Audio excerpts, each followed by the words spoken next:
This episode is powered by Act Now Education. Go to www.actnoweducation.com for free comprehensive educational resources and opportunities for active duty, veterans, military spouses, and children. There was a day, if you're down and out right now, always remember there was a day when everybody was super proud of you. The thing is that day is still today. It's still right now. No one ever stopped being proud of you. You just got in your own head.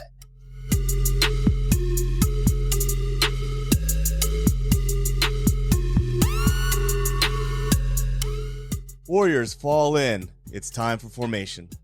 Today we're joined with a Marine Corps combat veteran who proudly served in Operation Iraqi Freedom back in 2007. His entire civilian career has been focused in the construction industry and is now fixated on solving some of the world's greatest issues when it comes to communication. His business is looking to help both contractors and property owners better converse with one another to save time, money, energy, and resources. Today I'd like to welcome Ron Nussbaum to the Morning Formation Podcast. Sir, thank you for joining us on today's episode. Hey, it's great to be here. Thank you for having me. Like we were just talking about, I've been looking forward to this one. I'm super excited. Hey, man, the honor is all mine. When you reached out to me and I checked out your website and the fact that you served in Iraq just a couple years after me, and the fact that it sounds like you're originally from the Buckeye State, which is where I spent the later part of my life, and you're also an Ohio State fan. Am I correct? Absolutely. You know, some of us just have to be winners and champions, and I'm blessed to be from Ohio, so I get to be one. Yeah, my father retired out of the Army and moved back to his home state of Ohio, and he currently lives there right now. So half my heart, I always say half my heart is in Ohio, even though I was born in Hawaii. So it's a strange combination, but yeah, I'm truly a fan of Ohio State and the Buckeye State as well. So it's great to connect with you. I really appreciate you reaching out to us, Ron. Yeah, absolutely. Like I said, I'm glad to be here. I get a lot of opportunities to do interviews in these days, and this, like I said, is one I was really looking forward to. The military and veteran community that's where my heart's at. I have a great passion for it. And at the end of the day, I really feel my mission is somehow going to align in that word. I just don't know what I don't have that clarity yet on what exactly that's going to be. So anytime I can partake in something that involves our current military veterans, I jump at the opportunity.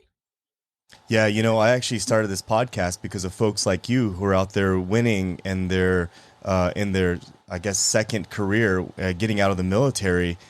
So I really appreciate you reaching out to me. And just to start things off, Ron, so you're in the Marines. Would you mind talking to us about how you ended up there and where you're from originally?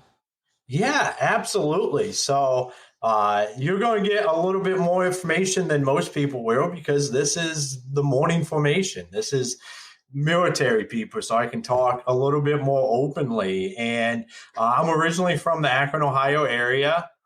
If you talk to my mom, she would say that when I was about 6 years old, I met a Marine at church.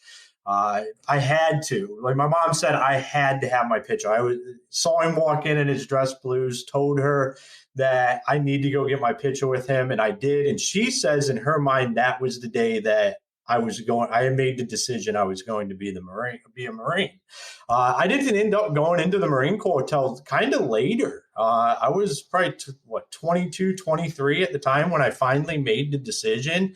And it came down to, I had to do it. I didn't want to go through my entire life wondering if I could be a Marine. And a lot of people don't know this. I had a tattoo on my neck that I got removed to go to the Marine Corps. It took me about 13 months to actually go from when I walked into the recruiter the first time, and the sergeant major in there looked me straight in the eyes and told me, "You would never be a Marine." And 13 months later, I was standing on the yellow footprints at Paris Island, becoming a United States Marine. So there's been some trial and error just leading up to that. And it wasn't just something that I walked in and punched my ticket to be a Marine. I had to make the decision. And that's what I really wanted to do. And I went and did it. Yeah. It sounds like you had to jump through some hoops as well in order to become a Marine. And my hat's off to you, because I know a lot of folks that do join the military, but they find themselves with their backs against the wall. And it sounds like you were so moved to do military service that you were willing to get that tattoo off your neck and do whatever it took to find yourself in a uniform. So, like I said, my hat's off to you for going through all that trouble and doing that. But when you signed up for the military, you eventually found yourself, it was during the Iraq and Afghanistan time period. You knew that you were going to deploy it at some point in time. You found yourself in Iraq. So can you talk to us about how that first deployment looked for you, and how would you summarize your first deployment? So, I was there a couple years after you were there. So it wasn't nearly as kinetic as what it was. We in 2004, 2005. But, we spent our squad out at a forward operating base, 30 guys for 6 months together, building that bond, going on patrols. And like you said, when I signed up, I wanted to be in the infantry. I wanted to be a rifleman. So we knew where we were headed. And I'll say the greatest thing that came from it all is just the relationships that you get to build when you're downrange. There's a different relationship that you build as you go through training and doing the workup. And then once you get downrange and you spend one-on-one time with people and you're not getting much sleep, you create a bond that defies all logic, I guess would be the best way to put that. And I wouldn't trade my experience for anything. I loved it. It's what I wanted to do. And if it wasn't for other reasons, I would probably still be a United States Marine. It was kind of in my blood. It's what I felt like I was going to do, but that wasn't in the cards. So here we are having this conversation today. Yeah. And stateside, where were you stationed at? Camp Lejeune in North Carolina. Okay. And do you come from a military family or no? No, I'm actually the very first person in my family to ever go serve in the military. Wow. That's, I think that's tough in itself. My father was in the Army, so I kind of had an idea of what the Army life was like, being an Army brat growing up. And I know that when my dad retired and I was around 13 years old, I moved to the middle of the corn and soybean fields of Ohio, where very few people actually served in the military. So I was kind of like a black sheep out there. So that must have been a real challenge for you to be the first person in your family to serve during a time of war. It must have been a lot of stress on your family. But your career transition that you took going from the military to the civilian side was involved in construction. Were you involved in construction prior to joining the military? No, not at all. Not one. I had worked on cars, done automotive reconditioning and detailing work. When it came to framing stuff out and doing all of that, I had zero experience. So at what point in time did you actually find an interest in construction? So that story in itself is another kind of like just that perseverance and figuring out what you're supposed to do and go do it. I was detailing cars at a Cadillac garage in Michigan. I ended up in Michigan when I got out of the Marine Corp. That's where my wife was from, and that's where we moved to afterwards. So I was looking for what does that next career path look like? What am I going to do and spend the rest of my life doing? And I kept looking out there, and there was this ad on Craigslist that I kept seeing for this foreman in training role. And I went and applied. Like a week went by and I just went and applied because I was like, I have no experience. I'm just not cut out. Like, that's not what I'm here to do. Finally, one day I'm looking at it and I go, I'm a United States Marine, damn it. If I want to go be a foreman in training, I can go be a foreman in training. Like, this isn't hard. So I applied, got a call back, went to the interview and it was an old Army guy. And he said, I called you, you have no experience, but you're a United States Marine. And I always liked Marines. And that led me into getting that job. And the last two people that he had hired both just graduated with construction management degrees. And here I stood 4 years in the Marine Corps, no college education, never worked in construction, but was able to get the job because I was a Marine. And the way he looked at it is I would get things done. He trusted people that were in the military would show up, they would do their job, and they would learn. Right. So that overall discipline and accountability, that reputation of being a Marine kind of led you to getting that job, that career transition, I guess, that you were looking for. How many years were you with that company? I was with that company up until just recently. So I was there for almost 12 years.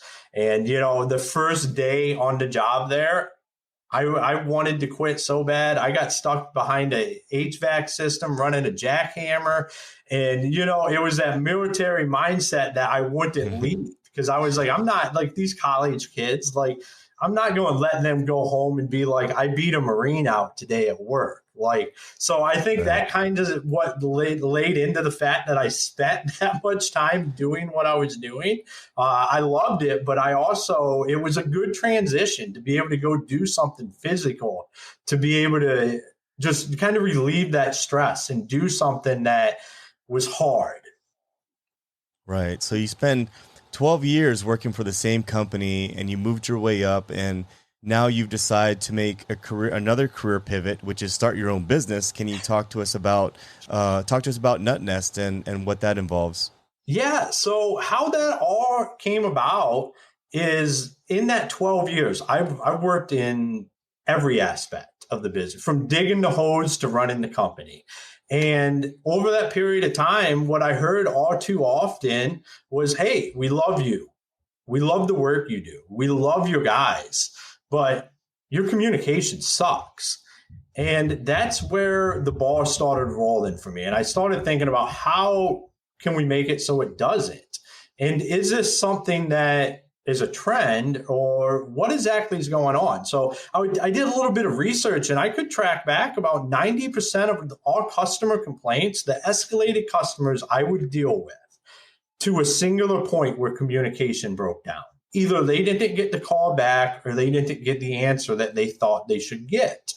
And from that, Nut Nest was born. And what we do is, I like to say, we're air traffic control for contractors. We help customers communicate with their contractors, builders, home service providers, and we get one-call solutions. So no more picking up the phone, calling your contractor and hearing, hey, sorry, I'm not the guy, which 95% of the time, the person that comes out to your house isn't the person that can answer any of the questions after they leave. But unfortunately, that's the only person's number you have. So we create a word where you reach out to the right people, you get those answers. We create that transparency in the project and that trust between contractors and homeowners that the industry is striving for, and what the customers want and what the contractors want a solution to.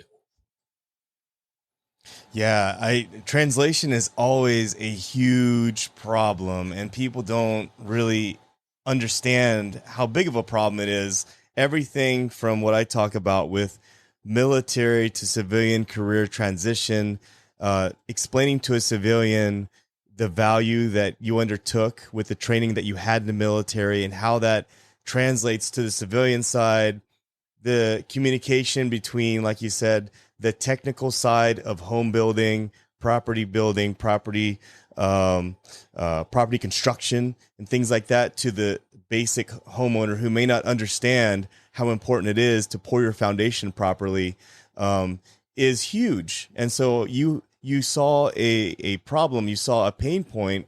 I'm project management certified, so I feel like Nut Nest would be a great tool to utilize for a project manager.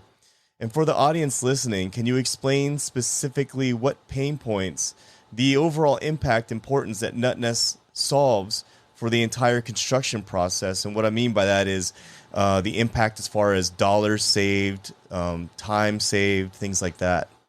Yeah, absolutely. And just to touch base real quick on what you were just saying is I went from one word, the military, where you have a lot of jargon, and I moved into construction, another industry that has the same thing.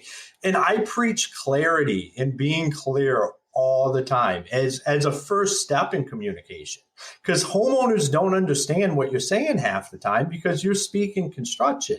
Let's be clear and precise with our communication with our customers, whether you're in construction or retail sales.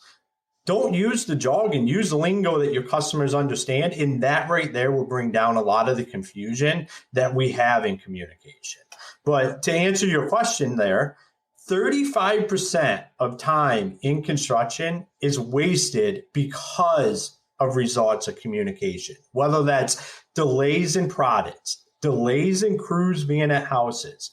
What we see all too often is crews sitting at houses not doing any work because there's no clarity between the contractor and the customer on what exactly is supposed to be happening. Or, my all-time favorite is the crew shows up and they can't get in the house.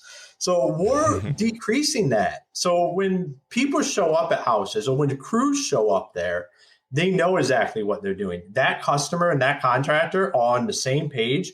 Questions have been asked. The communication has happened. They know we've created this live feed right in there. I like to say it's like Facebook, Instagram, but for your house project. So if you're a homeowner, you go into NutNest app, you look right at your project, and you see, hey, this is my last communication with the contractor. This is when they're going to be out here. This is what the proposed, all the different pictures, any kind of interactions that you have had is right there in that live feed. So we're decreasing that confusion that happens, providing transparency from the contractor to the customer. So then that customer is now empowered. We're kind of flipping the script here because a lot of people say, the customer should be more responsible for communication, but that doesn't happen because they get afraid they're going to pick up the phone and nobody's going to answer, and then they get discouraged. So now we put them in a position where they know if they pick up the phone and call that contractor, they're going to be able to get those answers, and they're going to ask the questions that they really want to ask that delay a project down the road because that customer doesn't ask it because they're too afraid to say, when Ron was out here, he's not the guy that can answer this question, but that's the only phone number I have. I know he's busy. I'm not going to bother him. I'll just wait.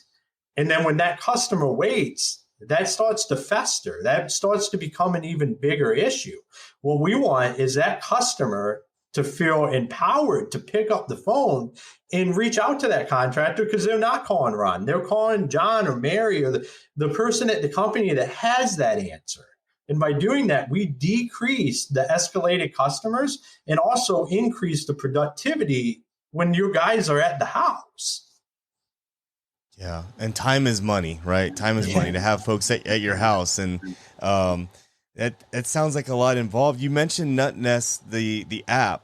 So explain to our audience out there what NutNest would look like on the property owner end of it and the contractor end of the entire service. Yeah, absolutely. So from a homeowner, a customer's perspective, NutNest is just a simple download. You download the NutNest app, and then that right there is where you control your projects going forward as long as you're working with a contractor that's on the NutNest platform. And then from a contractor's perspective, it's all web-based. So we didn't make it a mobile app because that locks down contractors to have an iPad or a phone. And different people have different roles. So everything's web-based. They can access it from their desktops, their laptops, their phones, tablets, any way to be able to communicate back and forth, update those projects right in there, and handle that communication aspect. And the great thing for the contractors and the homeowners is that this is all stored real time and we keep all of this data. So if that homeowner goes a year later to look back and see who was out at my house and what was that conversation and everything, they have all that information. And say something does become escalated. that contractor can look back and look and say, hey, this is all the different communication my guys had. Was there a breakdown? Or was there a miscommunication? Or what do we need to train on something here? Or do we just need to show the homeowner that, hey, we said we were going to be out there at 3. You thought 3 hours. It was a miscommunication. Right here, you can see on messaging where that breakdown happened. So it's amazing to be able to offer that, because that's all part of that transparency as well. Yeah, that's definitely part of the transparency, but it's also great that they keep a history of the communications to see how they could do better if they didn't properly communicate with the customers, because it's each and every single person that they serve should be a positive, or if it is a negative experience, it should be something that they walk away from, lesson learned at least. And Ron, so starting a business is not an easy chore. It's scary, it's risky. There's a lot of things involved in that. What inspired you to step up and solve the issues of contractor to customer or client communications? Where did you find this courage to create NutNest? Because if not me, who? Like, this isn't a solution that somebody was attacking head on. And what I got tired of seeing was a bunch of halfway designed solutions that were just add-ons to existing software, because this is a complaint, but not directly going out and fixing the problem, and actually adding more confusion to the overall scheme of things. And that I don't like that. And I think we should go solve this problem. And I feel it's my mission. And I was able to become aligned, and I got a great co-founder in Jared Yellen. That I'm a non-technical guy. I'm not a tech person. So it took me a while to get to where we're even all right now. But it's something that when I look in the mirror, I know I'm the right guy to go do this. NutNest is the solution, and Ron Nussbaum is the person to take that to market. And that's why, because no one else is going to go do it. It's like when I showed up and the recruiter told me, you're never going to be a United States Marine. If I don't do this, no one else will in the industry. We're just accept the same status quo. It's accepted for years, and they would just continue to say, hey, it's the construction industry, communication, hey, it is what it is. And I believe that it can be more, and I want to change that mindset in the construction industry. Well, Ron, you had the guts to walk to the Marine recruiters yourself without having anyone else in your family guide you there. And you had the guts to sign up for something that you didn't know a whole lot about and step up and serve your country as a United States Marine. And during a time of war, that's very impressive in itself. And I think that speaks volumes about why you decided to step up and help solve this problem of communication in an industry that you're very passionate about. Obviously, you spent 12 years in that industry. So I wanted to ask you, as far as I was looking at your website, and I see that there's something on here about a 10K or 10X incubator. I'm sorry. Would you mind talking about that 10X incubator and how that's helped you?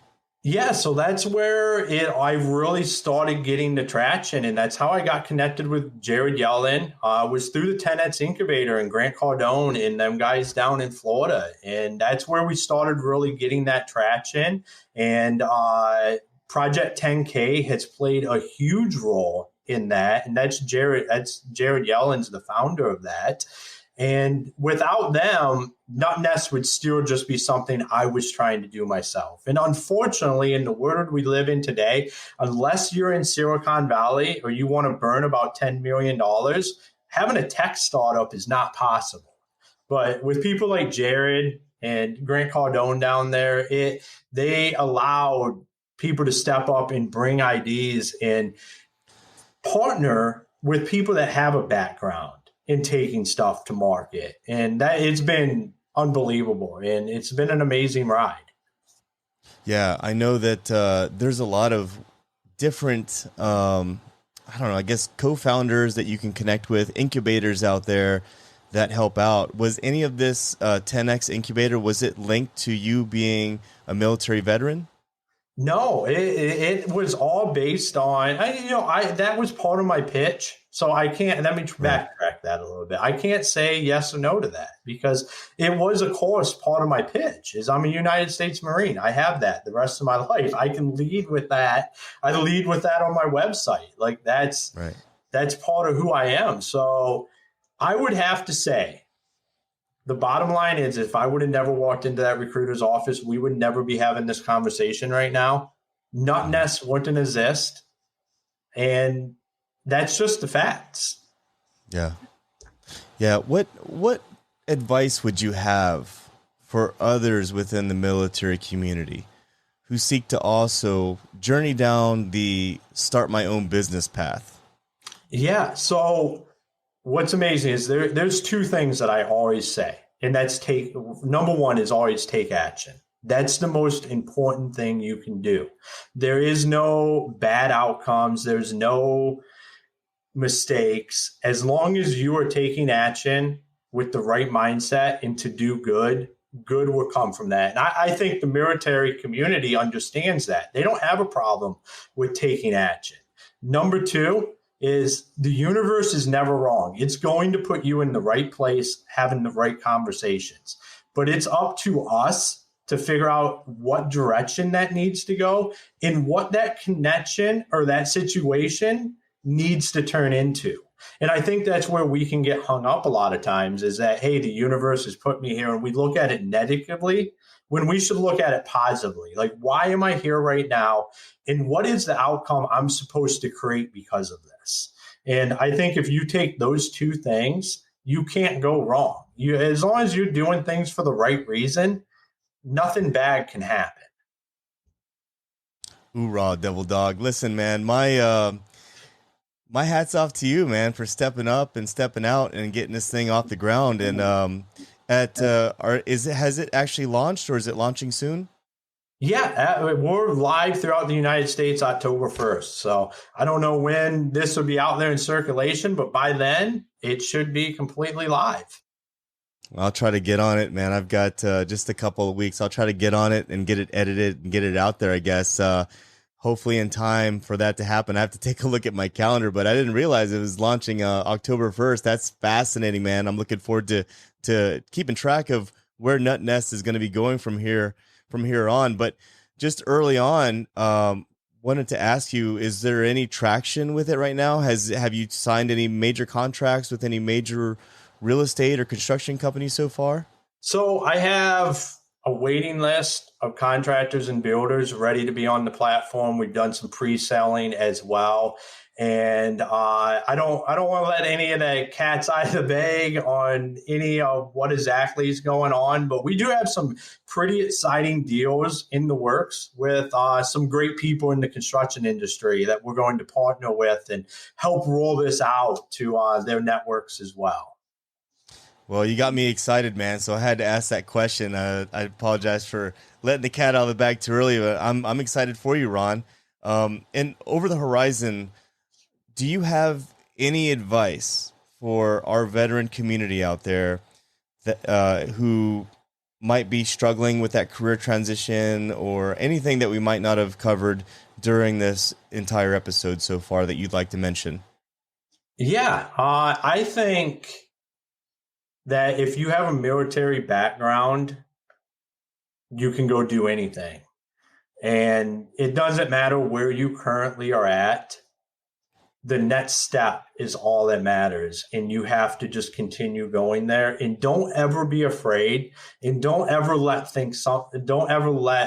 something feel like it's out of reach, because it's not. When I looked at that foreman in training role, I felt like that was out of reach.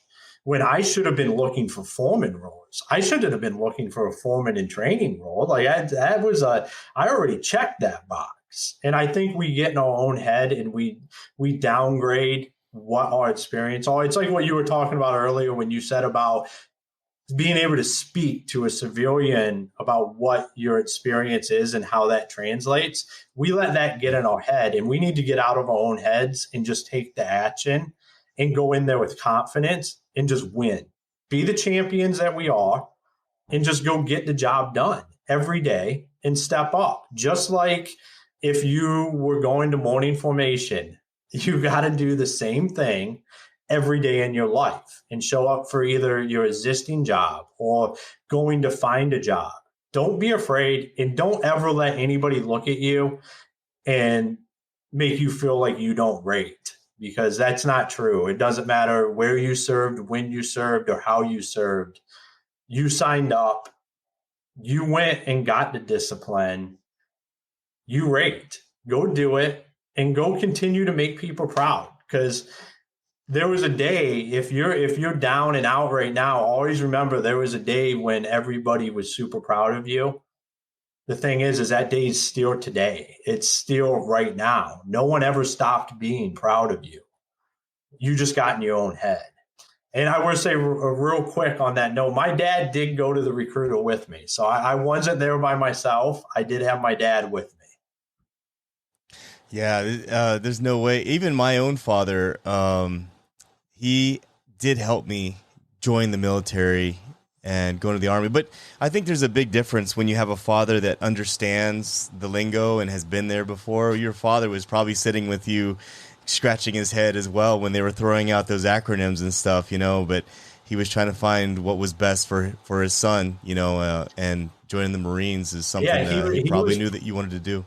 Yeah, he was probably going, oh, no, there's got to be a way you guys can get him in here. Like, don't be saying no. Get him out of here. Get him out of my house, right? Yeah, get him in the Marine Corps and get his life started. But it's super exciting to go do stuff like that. And I think we all need to reflect on that experiences that we have had. Yeah, I think for me, joining the military, for me, it forced me to open the new chapter of my life. I was enlisted in the Army National Guard there in Ohio, and then I went active duty as an officer for 4 years. And it's so funny because like I graduated from college. A lot of my friends from high school and college, they continued living their lives after school comfortably. I went in, got stationed at Schofield Barracks back in my home state of Hawaii, deployed to Iraq within 30 days as a second lieutenant. And I lost contact with a lot of people at that point. The people I did regain contact with, they were like, "What happened to you?" And I was like, I deployed. Like, I grew up. I was in charge of a platoon in a combat zone while everyone was back here still enjoying the clubs and the pubs. For me, the military forced me to kind of grow up, and I do appreciate that a lot. And I love what you said about remembering just who the hell you are. If you're a veteran and you served in the military, you are someone who had a lot of sacrifice, a lot of perseverance, a lot of overcoming obstacles. So find who you are and don't forget who you are. And I think that had a lot to do with you starting this business out. And Ron, people out there who are interested to connect with you, maybe they want to follow up with something that you mentioned here on the Morning Formation podcast, or they just want to follow you. What social media platforms can they find you on? So you can find me on pretty much everything out there. Find it on LinkedIn, Facebook, Instagram, Ron Nussbaum. Go to nutnest.com. Set up a time to see a demo. If you want to talk to me one-on-one, that's the easiest way to get to me. And if you're a military guy, a veteran, and you don't even want to talk about Nutnest, you just want to talk to me, feel free to go on there, schedule a call, and I would love the opportunity to be able to talk to you. I appreciate folks like you, Ron, looking back, providing your mentorship and also helping folks behind you level up as well and making yourself available like that. I truly appreciate it. And for folks out there listening, if you're watching this on YouTube, you can scroll to the description. You're going to find all the links that Ron just mentioned.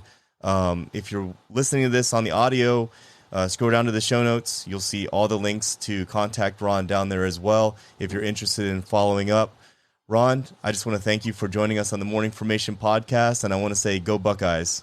Oh, hey, OH, and it has been a blast. And thank you for having me. And anytime, I'm available.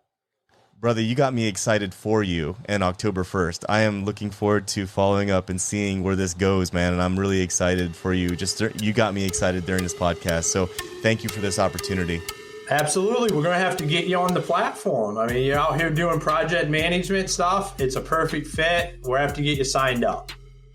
All right, man. Let's do it. We'll talk more after this. And for everyone else out there, I just want to thank you for joining us on the Morning Formation podcast today and listening to Ron's story. As always, I want you to stay tuned, stay focused, and stay motivated. Warriors, fall out. You've been listening to the Morning Formation podcast. I hope you found today's materials helpful and of value to your current situation. You can connect with me on Instagram at _morning_formation_podcast, or you can connect with me via email at theformationpodcaster@gmail.com. Also, I would like to thank my partners at Act Now Education for their support. Authenticity, community, and trusted is what you can expect from all members of the Act Now Education team. You can link up with them today and learn about some new, free educational resources on their Facebook, Instagram, LinkedIn, or at their website, actnoweducation.com. Whether today's show took you back to a nostalgic time or helped you think about tomorrow, thank you for tuning in, and I look forward to seeing you again. Stay safe and stay motivated. Warriors, fall out.